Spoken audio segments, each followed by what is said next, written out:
तो 10,000 वर्ल्ड के पिछले एपिसोड में हमने देखा था कि फॉरबिडन एरिया के अंदर आने के बाद सिनर यह फैसला करती है कि वह असुरा पाथ को फॉलो करते हुए कल्टीवेशन करेगी और अब वह उस जगह पर मौजूद असुरा एनर्जी को रिफाइन करते हुए अपने असुरा कोल्ड्रेन की पावर को रिकवर करने लगती है। तभी टाइसुआन दोबारा से उस जगह पर आ पहुंचती है। वहीं पर इस बार वह अपने साथ एक जाइंट ऑरिजिन वेन लेकर आई हुई होती है और अब वह उस ऑरिजिन वेन को लिन फेंग की ओर आगे बढ़ाते हुए बोलती है, बच्चे मैं चाहती हूँ कि तुम इस ऑरिजिन वेन को रिफाइन करो जिससे तुम्हारी पावर काफी तेजी से बढ़ेगी। अब उस ऑरिजिन वेन को देखते ही वहां पर खड़े सभी लोगों के होश उड़ जाते हैं क्योंकि उस ऑरिजिन वेन के अंदर बहुत ही ज्यादा मात्रा में एम्परर लॉ एग्जिस्ट करता है। तभी लिन याओ टियानची के पास आते हुए बोलती है, ब्रदर इस ऑरिजिन वेन के अंदर इतनी खतरनाक इमॉर्टल एनर्जी मौजूद है कि अगर मैं इसे यहाँ पर रिफाइन कर लूँ तो क्या पता मैं ब्रेक थ्रू करके सीधा इमॉर्टल एम्परर रैलम पर पहुंच जाऊं। अब टाइसुआन यह बात सुन लेती है और अब वह आगे बढ़ते हुए बोलती है,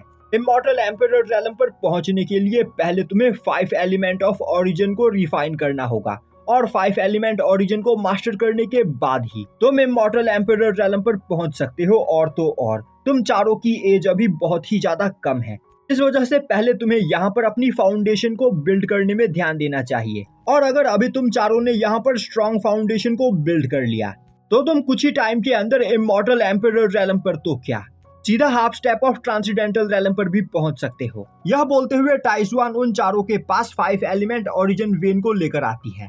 तभी थंडर ड्रैगन की नजर वहां से थोड़ी दूरी पर मौजूद एक ओरिजिन वेन के ऊपर पड़ती है जिसके अंदर काफी खतरनाक केओस एनर्जी होती है और अब उस ओरिजिन वेन को देखकर थंडर ड्रैगन काफी ज्यादा एक्साइटेड होने लगता है। दूसरी ओर टाइसुआन लिन आन्यू, लिन जाओयू, लिन याओ और टियानची चारों को ही 5 एलिमेंट ओरिजिन वेन के अंदर भेज देती है जिस जगह पर वह चारों कल्टीवेशन करते हुए अपने फाउंडेशन को बिल्ड कर सके। अब 5 एलिमेंट ओरिजिन वेन को देखते ही साओलोंग आगे आते हुए बोलने लगता है, मैं भी यहाँ पर इमॉर्टल एम्परर रैलम पर पहुंचना चाहता हूँ, इसीलिए मुझे भी इस ओरिजिन वेन के अंदर जाकर अपने फाउंडेशन को स्टैब्लिश करना चाहिए। इसके बाद क्या पता मैं भी half step of transcendental realm पर पहुंच जाऊं। पर तभी साउटियान उसे एक लात मारते हुए चुप करा देता है और अब वह लिन फेंग के पास आते हुए बोलता है, मास्टर मैं अपनी दोनों फियांसे के साथ एक ओरिजिन वेन के अंदर जाकर कल्टीवेशन करना चाहता हूं, तो प्लीज मुझे इसकी परमिशन दीजिए। साथ ही साथ अपने जेट बटरफ्लाई के अंदर से कोंग सुआंग और सी फेंगनर को बाहर निकालिए। यह सुनते ही लिन फेंग कोंग सुआन और सी फेंगनर को अपने जेट बटरफ्लाई के अंदर से बाहर निकाल लेता है, जिन्हें देखते ही साउटियान काफी ज्यादा खुश हो जाता है और अब वह उन दोनों को अपने साथ लेकर एक ओरिजिन वेन के अंदर कल्टीवेशन करने के लिए चला जाता है। तभी थंडर ड्रैगन टाइसुआन के पास आते हुए बोलता है, सीनियर यहाँ से थोड़ी दूरी पर मुझे एक केओस ओरिजिन वेन दिखाई दे रहा है जिसके अंदर जाकर मैं कल्टीवेशन करना चाहता हूँ, तो प्लीज मुझे इसकी परमिशन दीजिए। तभी टाइसुआन बोलती है, तुम पहले ही इमॉर्टल एम्परर रैलम पर पहुंच चुके हो, इस वजह से चाहे तुम यहाँ पर कितनी भी इमॉर्टल लॉ को एब्जॉर्ब क्यों ना कर लो, तुम्हारी कल्टीवेशन अब यहाँ पर नहीं बढ़ सकती है, तो तुम्हारे उस ओरिजिन वेन के अंदर जाकर कल्टीवेशन करने से कोई भी फायदा नहीं होगा। यह सुनते ही थंडर ड्रैगन आगे बढ़ते हुए बोलता है, तो फिर क्यों ना सीनियर आप मुझे यहाँ पर मौजूद असुरा गॉड की बची हुई एनर्जी को एब्जॉर्ब करने की परमिशन दीजिए, जिसे रिफाइन करने के बाद मैं एंशिएंट एम्परर रैलम पर पहुंच जाऊंगा और फिर मैं बिना किसी की मदद के अकेले ही पूरे के पूरे सुआन युआन यूनिवर्स को डीमन से प्रोटेक्ट कर सकता हूँ। यह सुनते ही टाइसुआन आगे बढ़ते हुए बोलती है, मैं तुम्हें असुरा गॉड की बची हुई ट्रू स्पिरिट को रिफाइन करने की परमिशन दे सकती हूँ, पर इसके बदले मुझे यहाँ पर क्या मिलेगा। यह बोलते हुए वह थंडर ड्रैगन की मूंछ को पकड़ते हुए बोलती है, अगर तुम्हें असुरा गॉड की ट्रू स्पिरिट को रिफाइन करना है तो तुम्हें यहाँ पर मेरे लिए एक काम करना होगा। यह सुनते ही थंडर ड्रैगन काफी ज्यादा डर जाता है और बोलता है, नहीं अब मुझे असुरा गॉड की ट्रू स्पिरिट नहीं चाहिए, मैं यहाँ पर नॉर्मल ओरिजिन वेन को ही रिफाइन करके खुश हूँ। और अब थंडर ड्रैगन अपने लिए एक ओरिजिन वेन ढूंढने के लिए वहां से चला जाता है।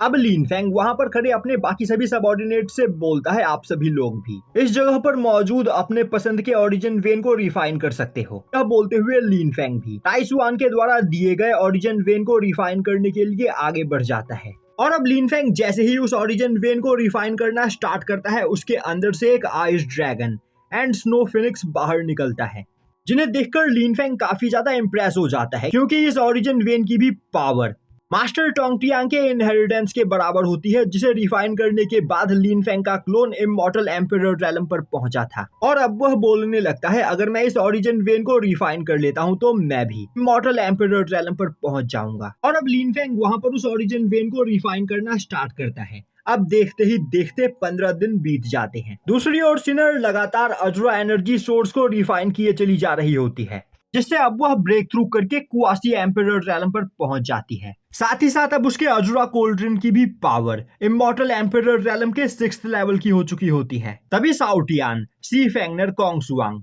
लिन फेंग के चारों बच्चों के साथ 5 ओरिजिन कियोस वेन के अंदर से निकलकर बाहर आता है। और अब उस ओरिजिन वेन के अंदर से निकलकर बाहर आते ही वह सभी लोग अजुरा कोल्ड्रिन की पावर को देखकर हैरान हो जाते हैं। और अब हमें दिखाया जाता है कि अजुरा कोल्ड्रिन के अंदर अजुरा गॉड का एक छोटा सा सोल छिपकर बैठा हुआ होता है। और पिछले 15 दिनों से वह लगातार अजुरा एनर्जी सोर्स को एब्जॉर्ब किए चला जा रहा होता है, जिस वजह से अब उसकी पावर वहां पर काफी ज्यादा बढ़ चुकी होती है। तभी घूमते घूमते थंडर ड्रैगन भी उस जगह पर आ पहुंचता है और अब वह कोल्ड्रिन के अंदर छिपे हुए अजुरा गॉड के सोल को सेंस कर लेता है। दूसरी ओर सिनर को अब तक वहां पर कुछ भी पता नहीं चला होता है और अब वह अजुरा कोल्ड्रिन को अपने पास बुलाते हुए उसे अपने स्पेस रिंग के अंदर रखने की कोशिश करती है, पर तभी अचानक से वह सोल बाहर निकलते हुए सिनर की बॉडी के ऊपर टेक ओवर करने की कोशिश करता है। वहीं पर वह हंसते हुए बोल रहा होता है, पता नहीं पिछले कितने सालों से मैं इस कोल्ड्रिन के अंदर कैद था और आज फाइनली इतने सालों के बाद मुझे यहाँ पर एक परफेक्ट बॉडी मिल चुकी है। इस लड़की के पास डीमन ब्लड लाइन और ह्यूमन ब्लड लाइन दोनों ही मौजूद है, जिस वजह से मैं बिना किसी प्रॉब्लम के डीमन वर्ल्ड और इमॉर्टल वर्ल्ड में ट्रैवल कर सकता हूँ। और इस लड़की की बॉडी के ऊपर टेक ओवर करने के बाद मैं पूरे के पूरे सुआन युआन यूनिवर्स के ऊपर भी कंट्रोल कर लूंगा। अब यह देखते ही लिन फेंग सिनर को बचाने के लिए उसकी ओर भागता है, पर वह सिनर से काफी दूर होता है। और अब अजुरा गॉड सिनर के सोल को वहां पर डिस्ट्रॉय करके उसकी बॉडी के ऊपर टेक ओवर करने ही वाला होता है कि तभी वहां पर टाइसुआन आ पहुंचती है। और अब वह अपने टाइम रिवर्सल टेक्निक का यूज करते हुए अजुरा गॉड की सोल को सिनर की बॉडी के अंदर से खींचकर बाहर निकाल लेती है। अब यह देखकर अजुरा गॉड को काफी ज्यादा गुस्सा आता है। तभी टाइसुआन बोलती है, पिछली बार मैंने यहाँ पर मौजूद तुम्हारी सभी सोल्स को डिस्ट्रॉय कर दिया था, पर तुम अपने सोल के एक हिस्से को यहाँ पर छिपाने में कामयाब हो गए। कोई बात नहीं, आज मैं यहाँ से तुम्हारा नामो निशान मिटा दूंगी। अभी अजुरा गॉड गुस्से में चिल्लाते हुए बोलता है, टाइसुआन, पिछली बार जब हमारी फाइट हुई थी तब मैं बहुत ही ज्यादा इंजर्ड और वीक था, पर आज यहाँ पर मेरी पावर रिकवर हो चुकी है और अब मेरी कल्टीवेशन एंशिएंट एम्परर रेलम की है। तो आज मैं यहाँ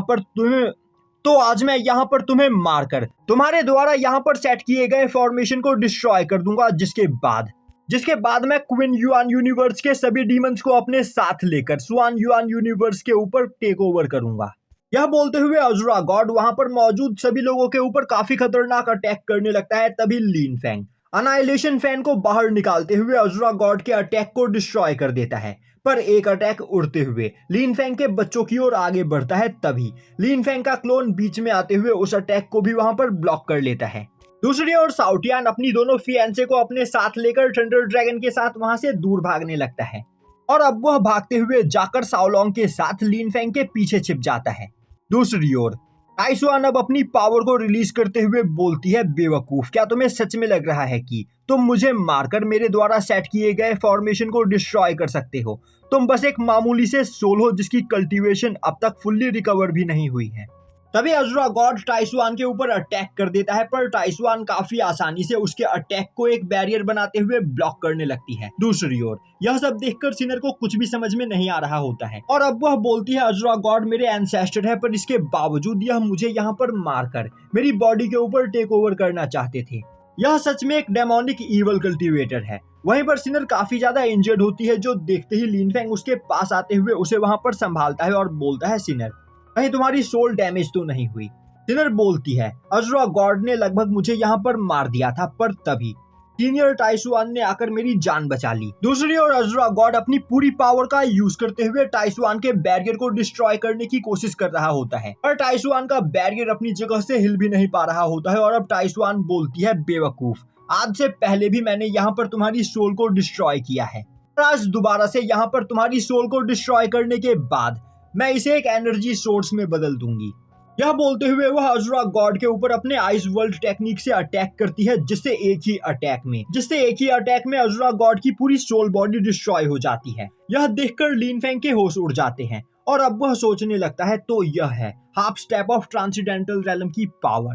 half step of transcendental realm का कल्टीवेटर अपने एक ही अटैक में एंशिएंट एम्परर रैलम के कल्टीवेटर्स को मार सकता है।